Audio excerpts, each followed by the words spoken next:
Committee meeting for October 18th, 2021.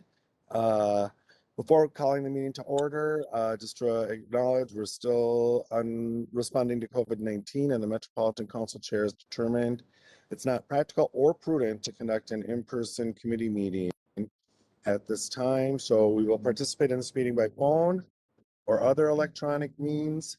It's being conducted by WebEx. It's being recorded.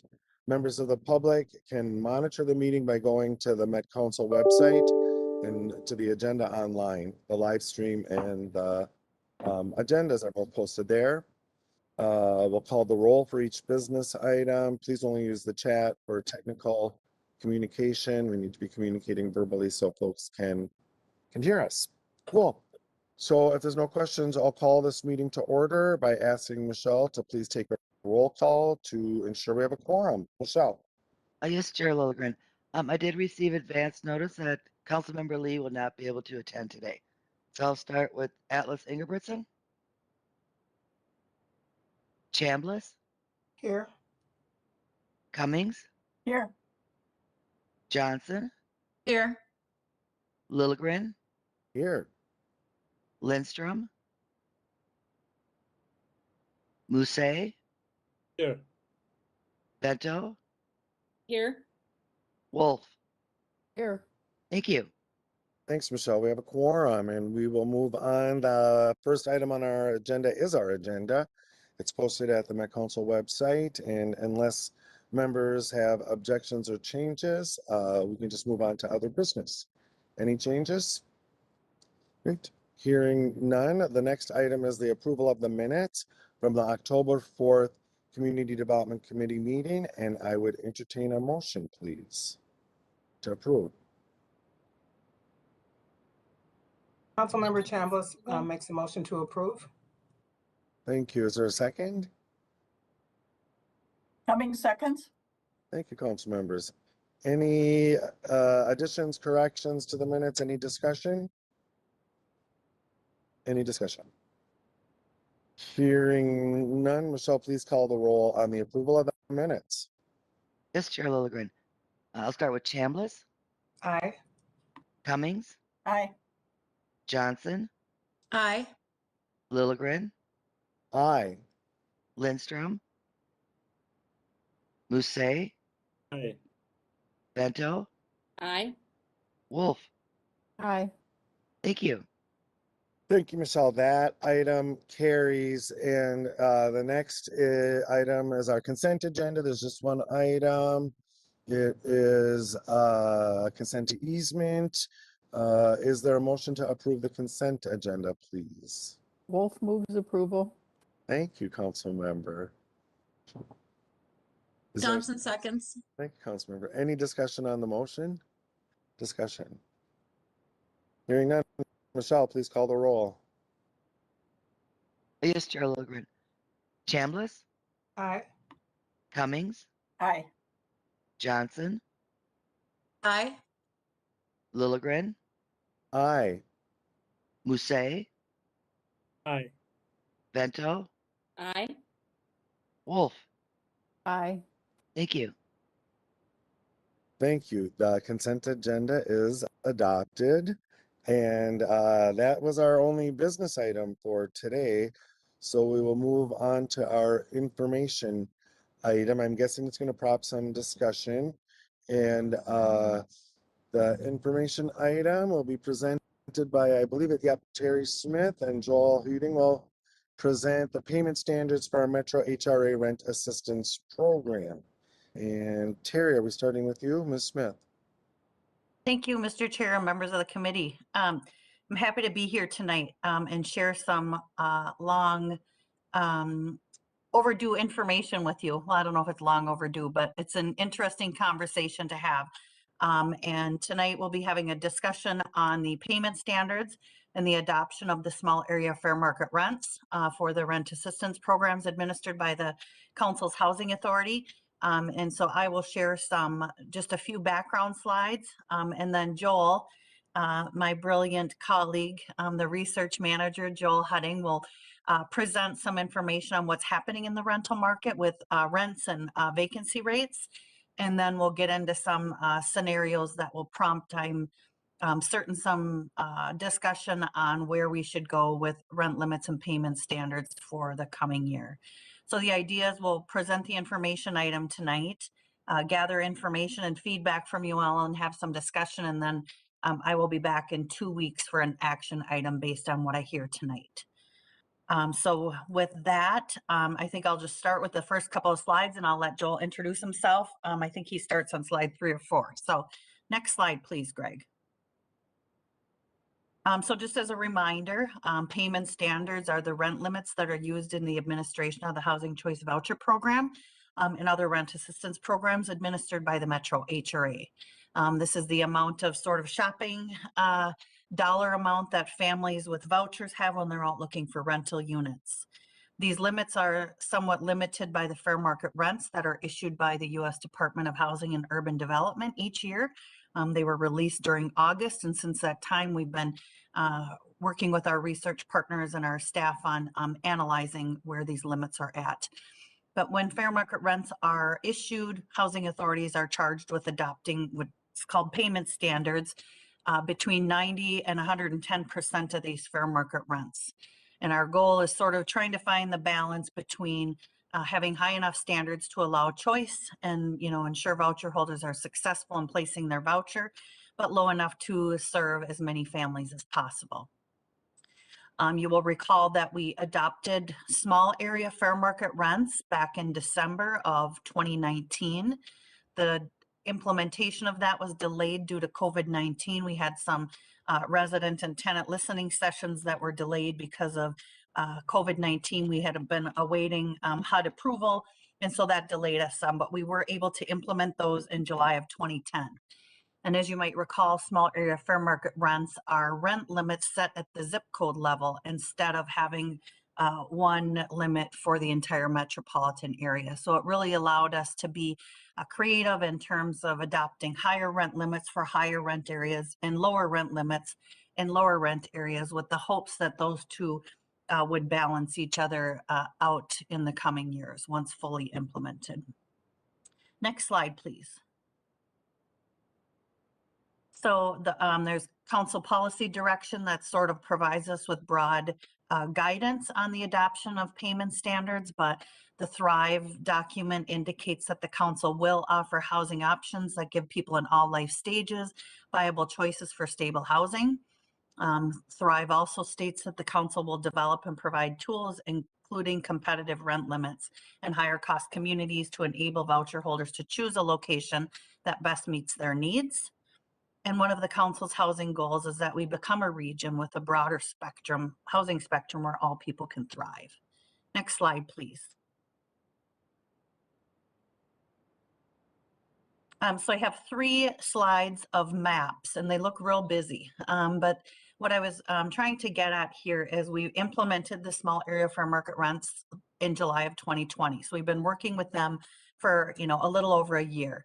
But the implementation of this is gradual because the new payment standards apply as families recertify. So families on the voucher program have their income and household recertified once a year, and new payment standards take effect at that recertification or when they move. So it takes a while to really see the results of the implementation of this. But this map is an attempt to show you how this implementation is going. And what it shows you is the areas in the darkest blue, and then the lighter blue are areas where we increased payment standards due to the implementation and adoption of small area fair market rents. So areas in the dark blue had payment standard increases of $100 or more. And the lighter blue are adoption of increases between $25 and $99.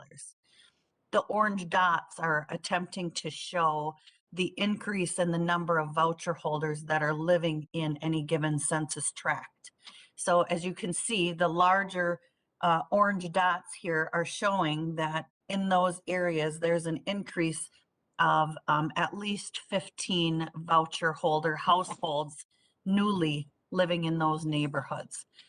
So there are a lot of reasons why, but one of the assumptions we make is that the adoption of fair market rents and the small area fair market rents and the increase of the rent limits allowed choice for voucher holders in these neighborhoods where voucher holder families may have been excluded from previously due to not high enough rent limits.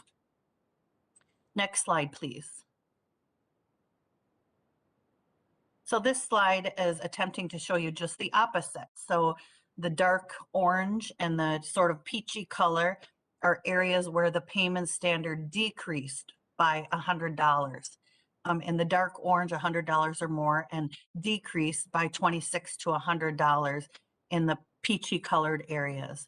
And what this is showing us is that the large red dots are a reduction in the number of voucher holder families or voucher holder households living in these areas.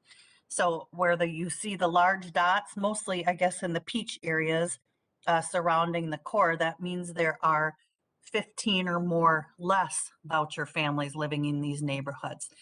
And you know, there's no perfect science to this, but one of the assumptions we make is that people with vouchers maybe had more choice in terms of where they lived. So some moved out of the lower rent areas and perhaps into some of the higher rent areas, something that maybe they couldn't do prior to the implementation of small area fair market rents. Next slide, please. This slide gets real busy, but it's an attempt to show you a combination of the two on one map. So where you see the dark green and the light green, or all the greens, are areas where the payment standard increased as a result of small area fair market rents. And the oranges and yellows are areas where there was a decrease in rent limits due to the adoption of small area fair market rents. And then the dots, again, the red, the bigger the red dot, includes reduction in the number of voucher holder families living in any given census tract or community. And the blue dots are an increase in voucher holder families living in certain areas. So you can sort of see how this has played out over the last year. And much of this is out of our control, but where we do have some control is adopting high enough rent limits in higher rent communities to allow for choice for voucher families. I think Mr. Chair, just a quick, did you want us to hold questions until the end? Yeah. Mr. Chair, Councilmember Johnson, if you have a question about the maps themselves, I will take them. If you have questions about other things, I might have you hold off because we may answer them in a future slide. But if it's specific to the maps or the implementation of the small area fair market rents, I'm happy to take questions on that. Oh. Mr. Chair, it is about this slide. That's why I was worried about losing it along the way. This is please. really great information. Thank you so much. Two questions on the 15 plus unit decrease or increase. How high does that number go on the scale? A good question. I don't know the answer to that, but I can certainly get back to you. Okay. Our business system analyst created this. I'm assuming most of them are around 15, and that's how we arrived at the 15 plus. I'm assuming there's a few areas where maybe that's a little bit higher, but I can follow up with him and get back to you, Councilmember Johnson. Thank you. And then just lastly, and maybe this is coming later, but I just was thinking about it on this map and the one previous to this. So we can see where we have increases, we can see where we have decreases, and maybe this gels out into just our vouchers that are turned back to HRA. But do we know what the net is? Did we gain more people in affordable housing through the program because of this change, or are we losing, which could still losing the number of voucher holders just because the market is still so tough? Just maybe what that net hopefully benefit is, but I know it's such a tough market that we might be, maybe the result is it's less of a increase, but holding back what could have been much worse. I don't know, just trying to understand that. Mr. Chair, and if I may, Councilmember Johnson, the Metro HRA, and I'm going to talk about this in a few slides, but we have almost 6,700 vouchers. and we're always between 98 and 100% utilized with our vouchers. And so, you know, they're pretty much always in use. It just might take family A or family B more time to find a unit that works for them. And it can be a challenge, more of a challenge for some than others, depending on their background, their rental history, their credit history, all of those kinds of things, landlord acceptance of vouchers and all of those things. But vouchers are always pretty much all in use. And it just might take us more families to go through to find families who are successful, but they're always in use.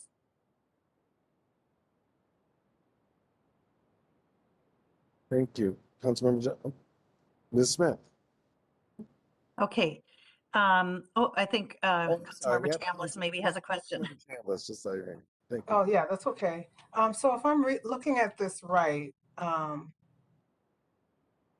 there is a potential for more usage in kind of the outer regions, outer parts of our region now with the new payment standards, which would indicate that it's working as we're expecting in terms of giving more choice and leading to a reduction of the clustering of vouchers in the urban core. Is that correct?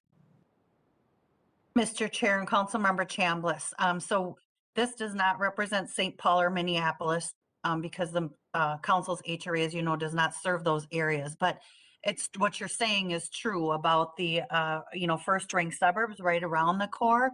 I think what this has done and what this is telling me is that our implementation of small area fair market rents, the goal of that was to increase choice, and this map is telling me that we've done that, at least somewhat, with the adoption of small area fair market rents. Prior to adoption, we may have had too high of payment standards in some of the lower rent areas and too low of payment standards in some of the high rent areas. So we're hoping to find that balance in the coming years. Okay, great. Thank you. Yeah, it was kind of hard for me to see that, and maybe I missed that it didn't include the Twin Cities, but yeah, the first ring suburbs is what I'm actually looking at. Okay, thank you. Thank you. Anyone else? Other questions? Hearing none, Ms. Smith. Okay, so next slide, and I'm going to turn it over to my friend and colleague, Joel Hutting, and he can introduce himself, although you all know him. All right, thanks, Terry. Hi, Chair, Council members. Joel Hutting, Research Manager in Community Development. Yeah, and I'm just going to give a little bit of a high-level overview of the rental market in the region, just to set up the next part of this discussion. So we've been telling this story for a while now, but if you look to the plot to the right, you'll see a few things. You'll see this dashed line. That dashed line represents what would have happened to rent prices over time had rent prices followed inflation. And the solid blue line is showing what actual rent prices have been. And what you can see pretty clearly in that plot is that since about 2014, rent prices have started growing faster than inflation in the region. The other line you see on this plot is the vacancy rate. That's in red. So that just represents the percentage of rental units that are vacant at that given time.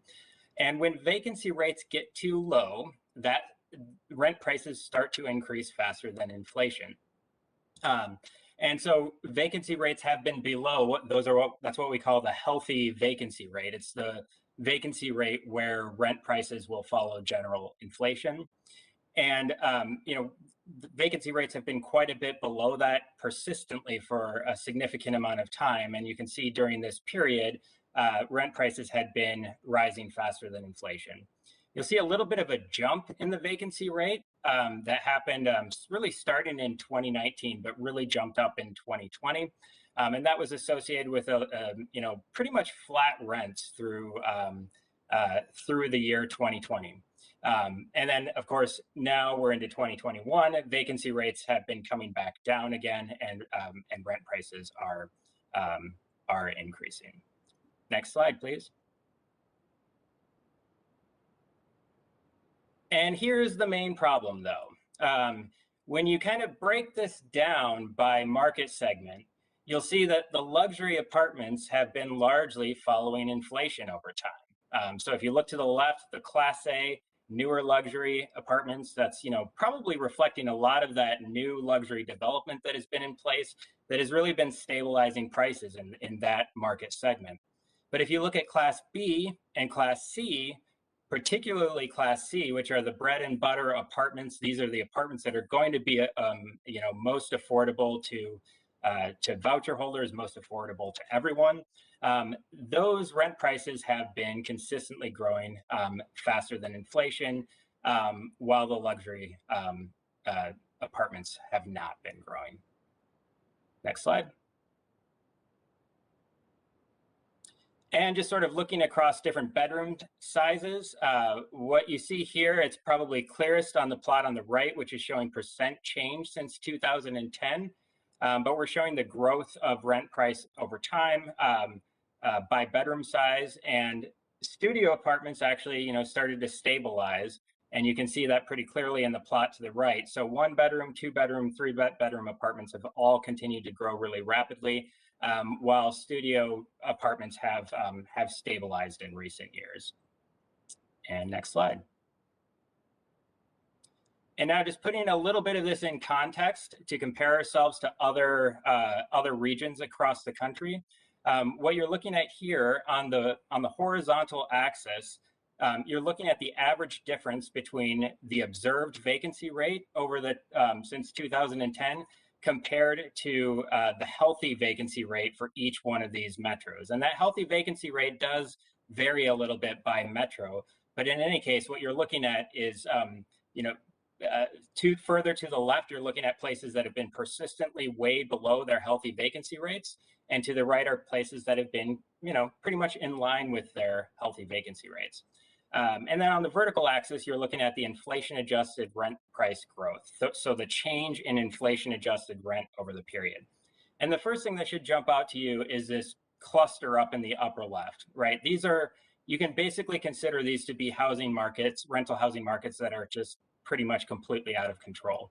They've had vacancy rates that are way below their healthy levels, and they've had incredible amounts of rent price growth. And you can see that I would characterize our region, which is shown here in blue, Minneapolis, St. Paul, as sort of toward the top of typical metros throughout the country. So we are comparable to Boston, to Sacramento. Austin, Texas is another city that's seen very comparable changes in their rental housing market. And then you can see in the very lower right-hand corner of that plot, you'll see I've highlighted Cleveland, which has basically had, rent prices in Cleveland have largely followed inflation throughout the period. And you can see that the vacancy rate has been very much in line with its healthy levels. So this shows that relationship really clearly, shows that, while we're not as in as dire of a situation as some of these other metros, we are toward the top of most typical markets. And that is all I have. I'll pass it back to Terri. Thank you, Mr. Hutting. Any questions on that portion? Committee members, questions? Hearing none, Ms. Smith. Thank you, Mr. Chair. And Joel, thank you. I know we've said this at the committee before, but most housing authorities across the country do not have a research unit like we have to help us really dig deeply into this. Even our local, larger peers here in the Twin Cities do not have that. So we're incredibly lucky to have their team to help us dig into this. And I'll share some of the other things they've helped with during the presentation. So thanks, Joel. Next slide, please. So here are the things we're trying to balance when we're considering payment standards. So the federal government gives us a pot of money and says, here, take your money and go out and serve as many families as you can. So the Metro HRA today has 6,894 vouchers. And we're just going to use a round number of 70 million for our projected federal revenue. I think our budget this year is 0.5 million for the voucher program, and next year gets up to about 75 million. But for purposes of discussion, I'm just going to use a round number of 70 million because it helps me demonstrate what we're going to talk about next. And, you know, frankly, a lot of these numbers we don't even know and won't know until we're into 22 what our 22 budget will be. So we're just going to sort of talk about these things conceptually. But essentially, you know, the higher the rent limits that we adopt impacts higher average subsidy. It means we potentially will issue fewer vouchers, but it means that voucher holders have a higher chance of being successful in placing their voucher. If we have lower rent limits on the right-hand side, and one of my final slides at the end is, you know, this is where sort of we'll have our discussion. But lower rent limits means we have lower average subsidies so we can, you know, potentially serve more families, but then lower success rates. And so voucher holders may have more trouble finding a place with which to use their voucher. Next slide, please.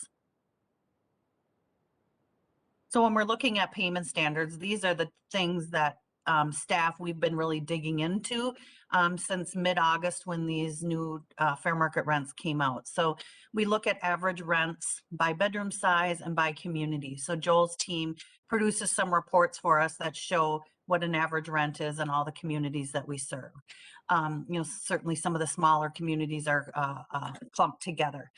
By bedroom size. We also purchased some data from Housing Link that shows us average rents by bedroom size. So we're looking at all of these average rents to compare to where our current payment standards are with what's happening in the market. We look at vacancy rates. Joel shared with us that vacancy rates have been incredibly low for many years, you know, since about 2010, 2011. And they started to come back up a bit, but now they're starting to drop again. And what that tells us is you know, when vacancy rates are low, rents are going up. And we also heard from Joel that rents are continuing to climb faster than inflation. So that tells us a big piece of the puzzle that we need to know. And the other thing we look at is tenant rent burden. And when we talk about rent burden for tenants, we're talking about the percentage of families that are currently on the voucher program that are paying more than 30% of their income towards rent. And in some cases paying more than 40% of their income towards rent. So we look at the percentage of existing voucher holders that are considered rent burdened that are on the program today. Next slide, please. So in terms of tenant rent portions, this will just sort of help ground us in the conversation, but tenants generally pay between 30% and 40% of their income towards rent. If they rent a unit within the payment standard that's adopted by the council, the tenant will pay 30% of their income towards total housing costs. If they rent a unit that's above the payment standard, the tenant will pay 30% of their income plus the difference. And there's a federal rule that says tenants cannot pay more than 40% of their income at initial move-in. So when they move to a new unit, we do a calculation. Each tenant has a different maximum rent amount because it's based on 40% of their income. So the higher the income a tenant has, the higher above the payment standard they can go. And if Greg, you want to switch to the next slide, I can show you an example that illustrates this. So here's an example of a 2-bedroom in Maplewood. This is zip code 55109. Let's say the rent for this unit is $11.50 per month. The payment standard currently for this zip code is $1,110. So you can do the math there to see that the rent is $40 over the payment standard.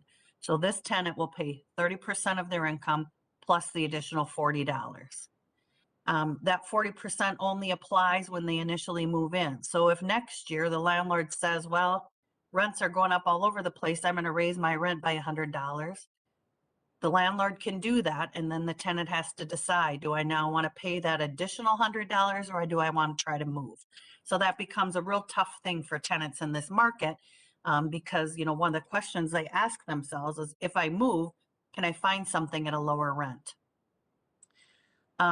For example, if we raise during our discussions here the payment standard and zip code 55109 to $11.75 on the second bar there, that rent is within the payment standard. So this tenant would then only pay 30% of their income at their next recertification. So their rent portion, you know, could potentially go down. So that's just sort of how that works. Next slide, please. So Joel talked about average rents and being higher than inflation or rising faster than inflation. This is sort of telling the same story. This is the Metro HRA average per family subsidy cost over the years.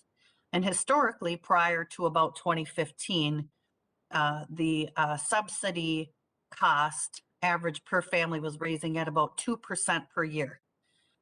Since 2015, 2016, the average annual subsidy growth has been about 5%. So the story here is that the federal funding has not kept up with that steady growth. You know, we might get 1.5% inflation on our federal subsidy budget. So the federal funding is not keeping pace with that. But I think the story here, this is telling us, although Joel indicated that rent started to taper off a little bit, but now we're going back up. This is showing us just that. I think the other thing that impacts this big jump from 2020 to 2021, some of that is probably the implementation of small area fair market rents. Because if we have higher rent limits, we're paying more on behalf of families. So that will, you know, innately increase our average subsidy payment. But what our hope is over the years and as families move around the region, some of those low rent areas will balance out with some of the higher rent areas. So we'll hopefully see this sort of taper off in the coming years. Next slide, please. So here's another way to look at this. Again, the Metro HRA has 6,894 vouchers. And our subsidy budget, we're going to use the 70 million, even though it might be a little bit higher than that, but this is just for conversation's sake. But the message is, of course, the higher per family subsidy equals fewer families served. So the chart on the right, the top row, let's say our average per family subsidy is $800, means we can serve about 7,200 families with our $70 million. So we can serve all of our voucher holders and probably have some money left. If our average subsidy goes up to $850, we can serve almost 100% of our voucher families with that money. So near 100%. But if our average subsidy cost continues to go up to even $900, we get into a position where we cannot serve all of our voucher families. Under that scenario, we would only be able to serve 93% of our voucher holding families. Essentially, for every $25 increase in average HAP, we see a reduction in service to about 200 families. And these numbers are, you know, very fluid because we don't know what our voucher funding is going to be. We don't know where families are going to be living in the future. And we don't know what the income of families is going to be. So many things impact this. These are sort of worst case scenario examples, just to sort of illustrate what the issues are. Next slide, please. So I'm going to talk about 3 options for your consideration today. And these certainly aren't the only 3. They're the 3 that I came up with or that we, not I, we came up with in the HRA with staff and to illustrate options of payment standards that you could all adopt. I'm going to talk a little bit more about each one of these, but option 1 would mean minimal changes just to bring the payment standards into the required range. So that range between 90 and 110%. Option 2 would be making additional changes based on the market, based on what we know average rents are, and really using some local knowledge that our staff on the ground have about what rents are in certain communities.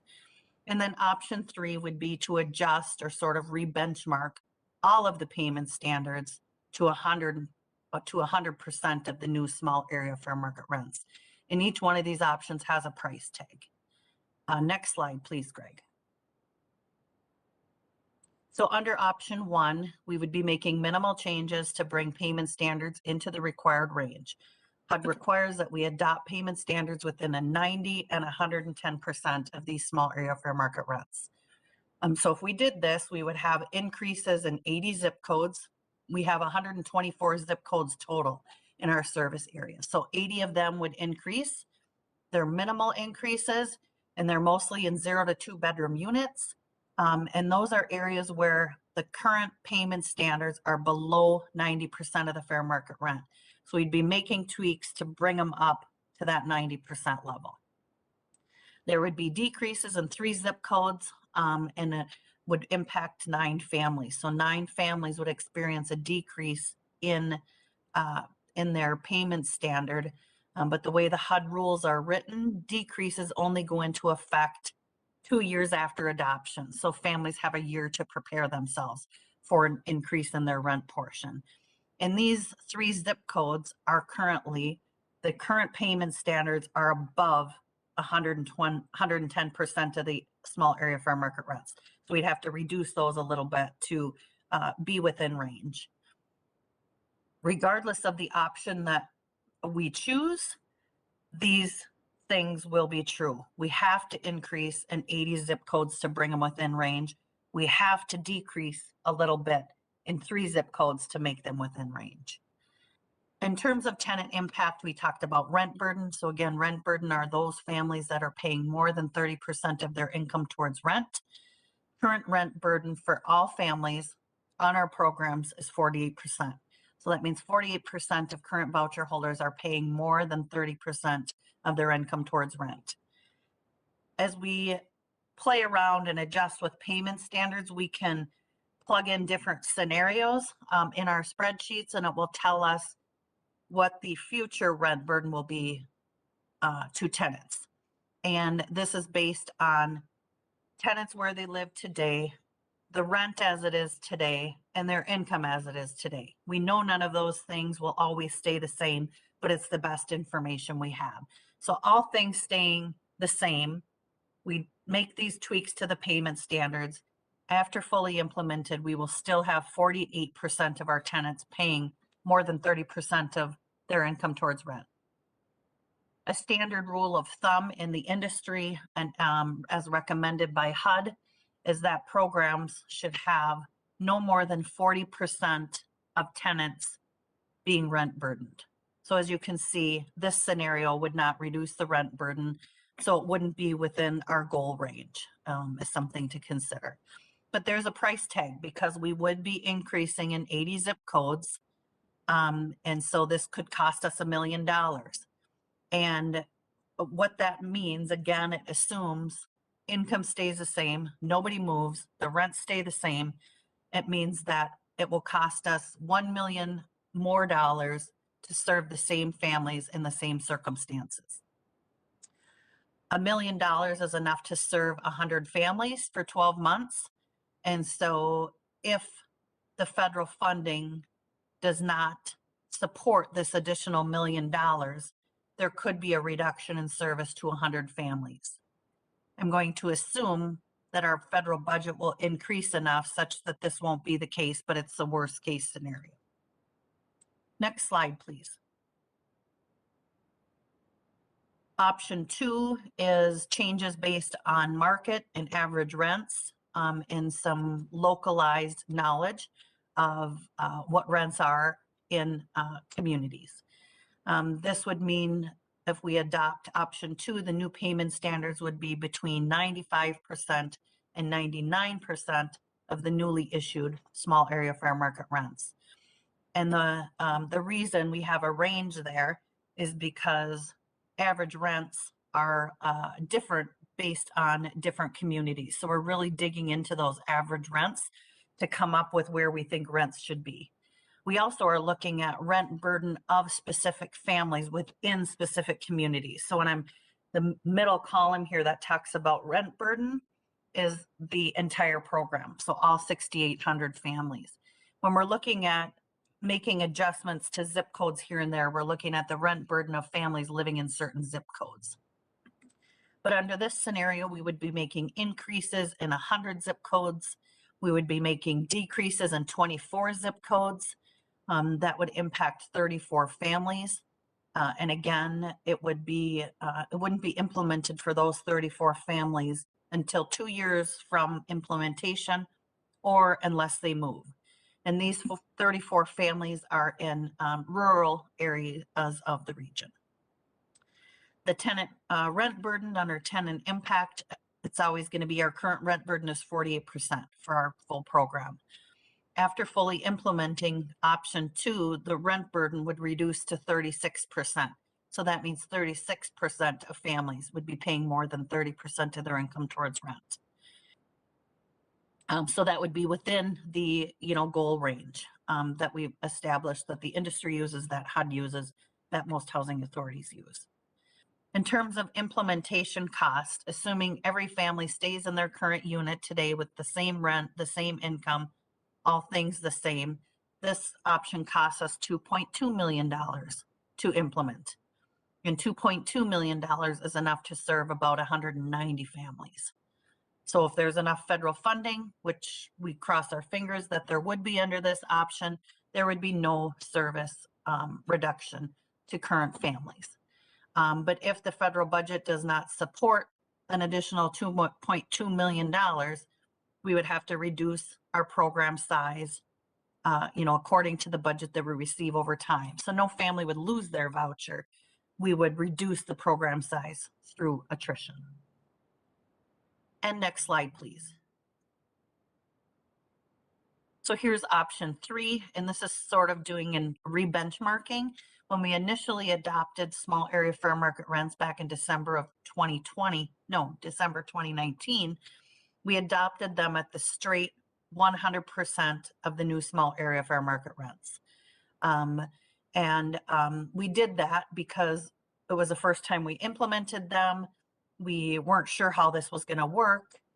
We did it for ease of administration and for many other reasons. But if we were to re-benchmark today and adopt payment standards that are equal to 100% of the new small area fair market rents, we would be increasing the payment standards in 115 zip codes. We would be decreasing the payment standards in 9 zip codes. Again, these would be rural areas of the region. It would impact 15 families. Under tenant impact, under this scenario, again, of course, today our rent burden is 48%. After full implementation of option 3, the rent burden of existing voucher holders would go way down to 24%. So that means only 24% of voucher holders would be paying more than 30% of their income towards rent. So that's within the goal range. And this one, of course, has the highest price tag to it.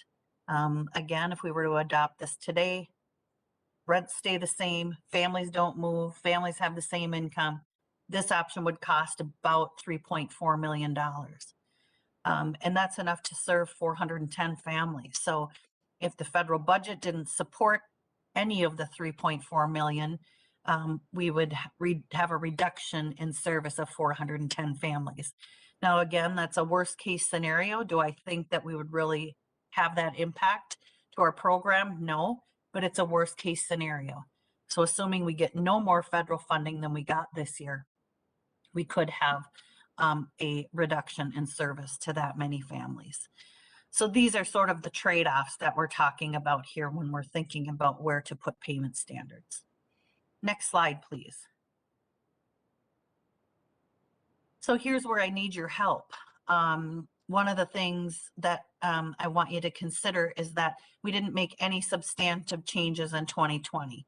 We implemented during a pandemic. We didn't have any data to fall back on in terms of where to put payment standards. So we left them flat last year. So we didn't do many increases. We didn't do many decreases. We just did those minimal changes to bring the payment standards within range.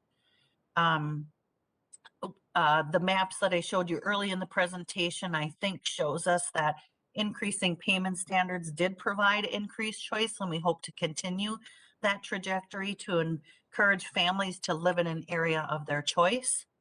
But we're struggling with the budget impact versus the number of families served and what's the right balance of this. So again, higher rent limits means higher average subsidy, fewer vouchers issued, but higher success rates. Lower rent limits, lower average subsidy, more vouchers issued, but lower success rates because tenants may have a challenge finding a unit within the payment standard. And I'm going to pause here for some discussion, for some questions, for clarifications needed. Thank you, Terri. questions and discussion? Questions on the information that's been presented? Councilmember Chambliss. Thank you. This was a really good presentation.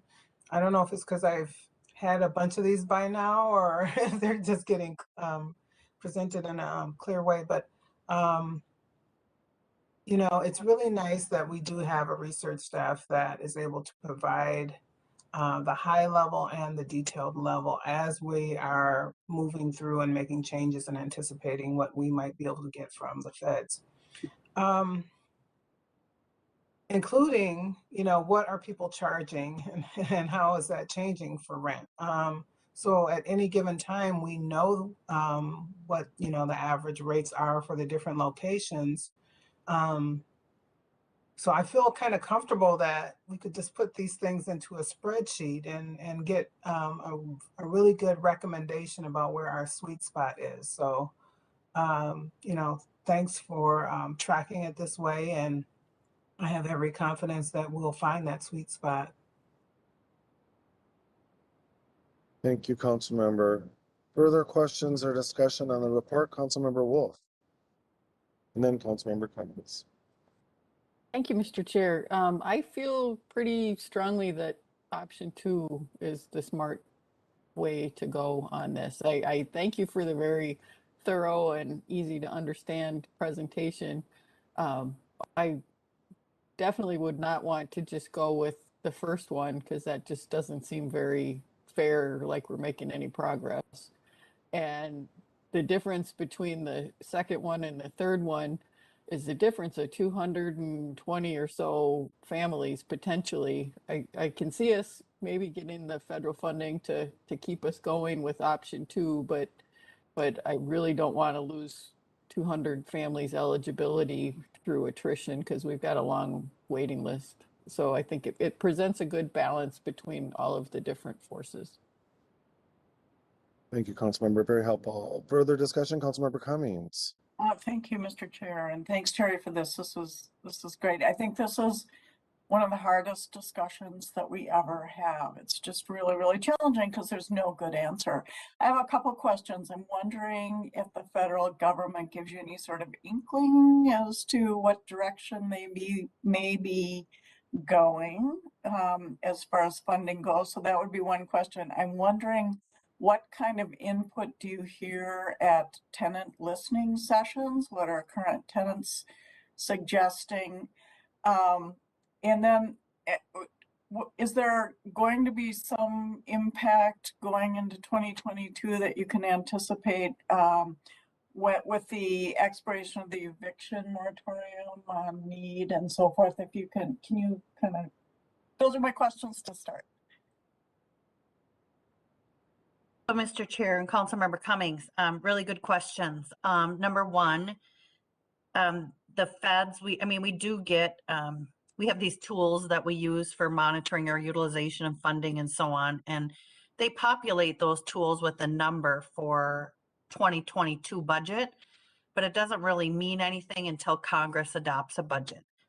And so I've seen it where we get more money than that says. I've seen it where we get less money than these tools say. And so I'm real hesitant to rely on any information we have. I am confident we'll see somewhat of an increase in our budget from this year to next year, just based on history and, talking with our industry leaders and so on. But it's hard to know. And generally speaking, we don't have our budget for the next year until March, April, May of 2022.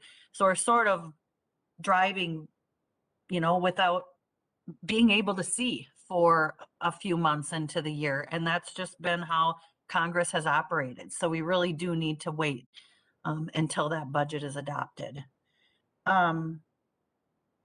One of your questions, I forget the second question. I remember the third question was about the eviction moratorium, and we certainly do anticipate seeing an impact of that and are seeing some of that already.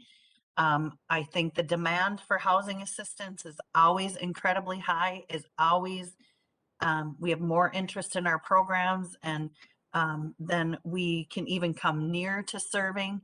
There's not even a way people can get on waiting lists right now, and that's not only true in our region and our housing authority, but all over the country. So although there may be more tenants that will need assistance, there won't be any assistance available. So, where we may see an impact is increase in homelessness, for example, for people that are losing their housing, and had that, the security of the eviction moratorium, for some time during the pandemic. So I wish we had enough resources to help all those in need. We just don't. And I forgot the middle question, Councilmember Cummings. The middle question was, what are you hearing from tenants in your listening sessions? What kind of input have you heard? Oh, yes, Mr. Chair and Councilmember Cummings. So we had listening sessions back in 2020 prior to implementing small area fair market rents. So we got met with tenants to talk about what implementation tools they would see. Did they think this was a good idea for us to adopt small area fair market rents? And, really presenting it as, sort of a balancing approach in lowering rent limits in lower rent areas and increasing rent limits in higher rent areas to sort of provide that additional choice. And we had nothing but positive remarks from tenants. Now it's probably time that we could go back and do a full circle. Now that we've implemented small area fair market rents, what are you seeing in the marketplace? Are you seeing that this has improved your choice and where you choose to live? And what experience have you had with the implementation of this? And so it's probably a good idea we do that again. Okay. Just a follow-up comment, if I may. Yeah, please, Councilmember Cummings. Thank you. I guess at this point, I agree with Councilmember Wolf that we need to continue to advance without jeopardizing the HRA financially with something that would be very, very difficult to sustain. So it seems like option 2 continues to move us forward without threatening us too much, although it's costly, but we need to continue to move forward to advance the goals of this council, I believe. Thank you for your report. It's terrific. Thank you, Councilmember. Further discussion, Councilmember Bento. Thank you, Mr. Chair. I'm not sure how relevant this question is to today's discussion, but thinking about the impact of moves, when a family or an individual gets to a point where they have to move and what the cost is of that move, both to the voucher holder as well as to the landlord, and the impact that this has on all of this, kind of the hidden costs. Do we have any data on that, Terry? And is that relevant to this discussion? I can't imagine looking for the housing in this market, regardless of what level, but most especially when it comes to affordable housing. And I am watching my sister and her husband go through a move, and I know what costs there are for them. So I'm curious. Mr. Chair and Councilmember Vento, yes, I mean, there's a definite high cost to moving. We don't really have any data on what it costs a family to move. We hear anecdotally from families, clearly nobody wants to move, right? But the example I gave for the Maplewood unit, a family, and we're seeing rent increases like crazy, like we've never seen before, $200, $300 a month. And in many cases, that's a cost the tenant will have to absorb or they'll have to move. And so then tenants are faced with balancing those items, in their mind. Is it worth it? Am I going to have to move my children to a new school? Can I afford the cost of movers? Do I have somebody that has a truck that can help me move? All of those things that families are weighing. And it's a real difficult choice for families to make because, and in many cases, if they stay in a unit, they're going to be incredibly rent burdened, but can they find a unit elsewhere for less money? And in this market, that becomes real, real tricky, which is why I think it's incredibly important for us to have competitive rent standards so that our voucher holders can be successful in moving. But, so I guess I don't really have any concrete information. I mean, we help with moving expenses for some of our specialty programs. And so I wish we had funding to help families with moving expenses at the broader level. We just don't. So it's not really a good answer, but I guess I don't really have a solid answer to that. Thank you. Councilmember Bento, anything else? Yeah, Councilmember Bento. Yeah, Mr. Chair, thank you. I have just one follow-up question.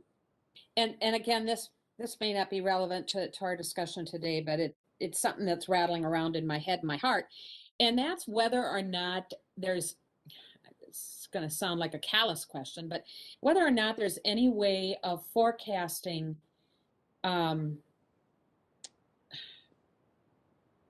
especially looking now at what we know and what we don't know, forecasting what the growth in the number of folks who are unsheltered or relying on homeless shelters, what that's going to be like this winter.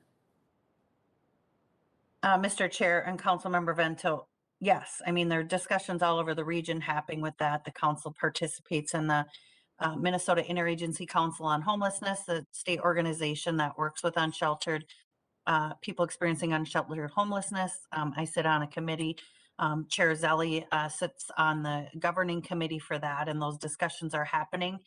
Some of the shelters that expanded the number of shelter beds for winter in the past may not be doing so this year. There are some shelters that used to be winter only that are becoming year round.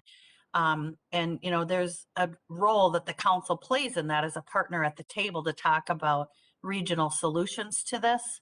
But we're not a shelter operator. And so, you know, although we're involved in discussions, we don't per se contribute to, you know, shelter operation, for example, but we contribute to conversations. And some of the ways we do contribute are like with our emergency housing vouchers.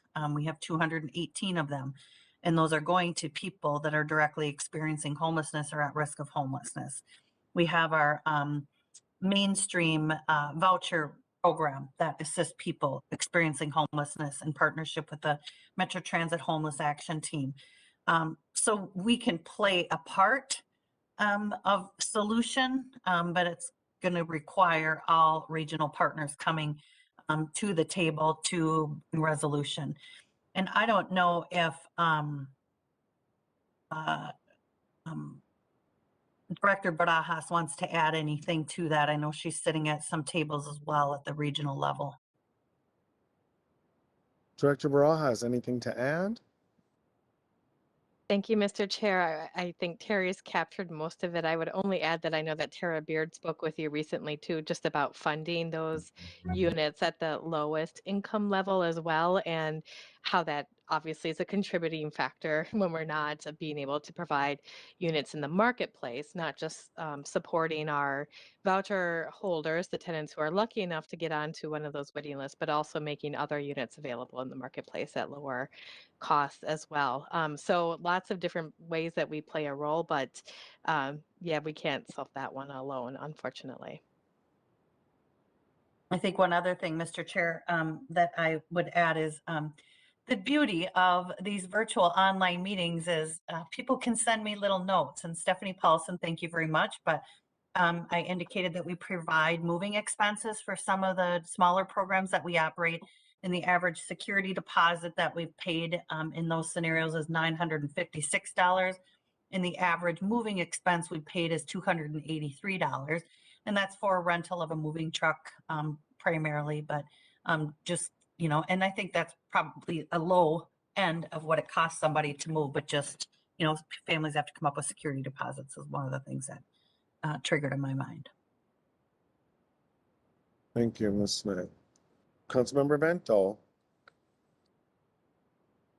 Mr. Chair, I just want to follow up with a thank you. I always feel so much angst about these types of conversations, but I've got to tell you, Terry, and to all of you in the community development staff team, you do a really good job of helping lay out the facts and figures so that we can make informed decisions. And I really appreciate it. So thank you very much. Thank you, Councilmember, and I second that. I concur, and I see Councilmember Johnson's requesting the floor. But before I recognize her, Terry, Ms. Smith, is there you're looking for feedback here, right? I mean, it was helpful that council members Wolf, Cummings sort of picked an option. That's kind of what you're looking for us today, from us today, correct? Great. Mr. Chair, Councilmember- yes, please. Yes, okay, thank you. Councilmember Johnson. Yeah, I wanted to concur with what Councilmember Wolf and Councilmember Cummings said. That's the same course I would take. Really difficult decisions. This is gut wrenching, but I think you guys have done a great job laying all this out. Your work is tremendous, and I just want to support the direction that were offered by Wolf and Cummings. Very helpful. Thank you, Councilmember. Councilmember Chambliss. Thank you.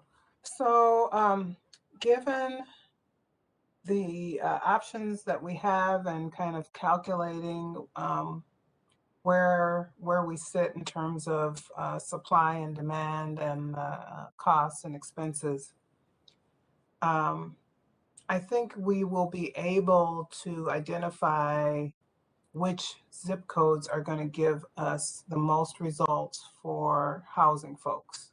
Okay, so given that, I'm kind of looking at option 2 as well, because if we do have to reduce certain zip codes, we have enough intelligence, I think, to identify which of those zip codes we should reduce based on what family demand is and the number of placements we'll be able to do in an area. So if you're looking at it that way, then I'm comfortable with option 2, hoping that we will get the federal funding that is necessary for no service reductions. And then if we do have a service reduction, we'll have kind of a plan and a method of identifying, like I said, where those sweet spots are. So I'm thinking let's take a look at option number 2 as well. Thank you, Councilmember, very helpful. Further discussion? So Terry, I would say I agree with my colleagues here. I think first off, just thank you for the work. It's incredible. I'm surprised that we can see impacts of the decisions that we made as quickly as we've been able to on the data that you showed us. But I would support option 2 as well, for the reasons that my colleagues stated. And Terry, were you going to say something? I'm sorry, I didn't mean to catch up.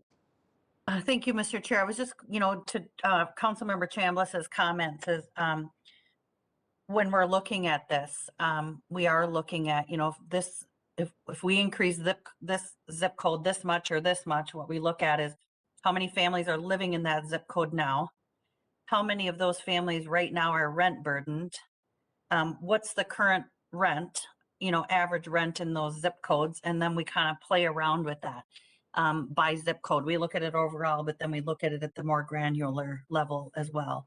And one of the things we're talking about with our staff and our management team in the HRA is we spend a lot of time trying to negotiate rents with landlords down.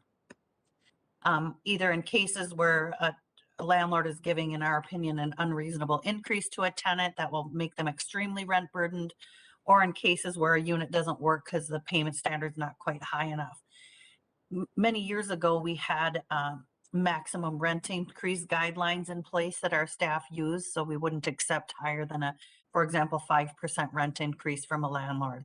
And we sort of did away with that when the market went crazy, because we experienced one incident where a landlord said, okay, forget it, then all the tenants can move. So like 80 voucher holders had to move from one complex, and it was a disaster. And so we stopped doing that, because one of the tests in our mind are, can a voucher holder family move and find something for a less price? And so we're toying around with putting some maximum rent increase limits in place again, and we're just beginning those discussions. But our staff spend an incredible amount of time, and they're incredibly good at it, in negotiating rents with landlords on behalf of tenants. So I just wanted to share that. Thank you. Just wanted to say that that's great. I'm glad that negotiation process is happening, because with the information that we can provide them, if they're able to find a match with tenants, and in the end get more subsidies and more of their units filled with a secure process that we provide, then it's an advantage for them. So I'm just really glad to hear that that has been happening. Committee members, any other comments, questions? Otherwise, take it home, Terry. Okay, just have, I think, two more slides, Greg, to share. And if it doesn't come up, I think that's okay. I was just going to share next steps. So next steps would be, I will be back to you 2 weeks from today with an action item, likely recommending option 2. And then that will go to the council for final approval 2 weeks later, week and a half later. And then we will implement the new small area fair market rents probably in February, March of 2022, because what we do is look at what month our staff are working on. We don't want to have them redo work. So we generally implement, 60 to 90 days out. So we will implement early next year. And then tenants who are living in decreased areas are held harmless until 2 years or until they move, whichever comes first. So. And I think that was the conclusion, Mr. Chair. Happy to answer any final questions. Thank you. Further questions, Councilmember Bento? Mr. Chair, just curious as to whether or not the members of our Minnesota congressional delegation, whether their staff, especially those whose elected official is on a related committee, whether those staff are familiar with the hurdles that folks like you folks, Terry, go through in working this all out, and whether or not it's beneficial for there to be some interaction and sharing of information with them about it, so that they're aware of the hurdles that you face in trying to finagle this. Finagle's the wrong word, but to coordinate it and to make wise decisions. So it's just a suggestion, but I would guess that it would be real eye-opening for a number of staff as well as elected officials to realize what a hurdle this is. Mr. Chair and Councilmember Vento, the Metropolitan Council were members of the National Association of Housing and Redevelopment Officials. NARO were members of the state chapter, the regional chapter, and the national chapter. And they're an advocacy organization that does lots of lobbying during session at the Capitol. The organization hires a lobbyist, and and we also have a day at the Capitol every February where we're meeting one-on-one with legislators. So I've been part of that process for a couple of years. So we sort of have, certain talking points. So we're talking about the shortage of funding for affordable housing. We're talking about the backlog and capital improvement needs for public housing. We're talking about the demand for vouchers when the funds just aren't there. And so we're talking at a higher level, I think, than getting this deep. We also have a lobbyist that the council hires at the federal level that has helped us communicate and get in touch with our members of Congress regarding special initiatives like the mobility demonstration program, like the moving to work, but also lobbying for full funding of the voucher and other affordable housing programs. So we do have connections to our members of Congress, and mainly through these industry groups. There's several industry groups. We just happen to be most involved with the national, regional, state, and national NARO folks. Thank you. Thank you. Further questions or discussion? Further questions? Seeing none, Terry, Joel, thanks so much for that presentation and the work. Thanks to your team as well. It's a policymaker's dream to see this kind of data laid out before us to help support decision making. So very helpful. Thank you. Yeah, thank you. We have reached the end of our agenda. Lisa or Michelle, anything else? I do not have anything, Chair Lilligren. Thank you. Me Alright, either. Just so- enjoy the lovely afternoon. Yeah, Yes, see, ditto. thanks. Business before this committee We're adjourned. Thank you, everyone. Thank you. Thank You're you. all ordered to Thank go you, everyone. outside. Have a good week. Bye-bye. Bye.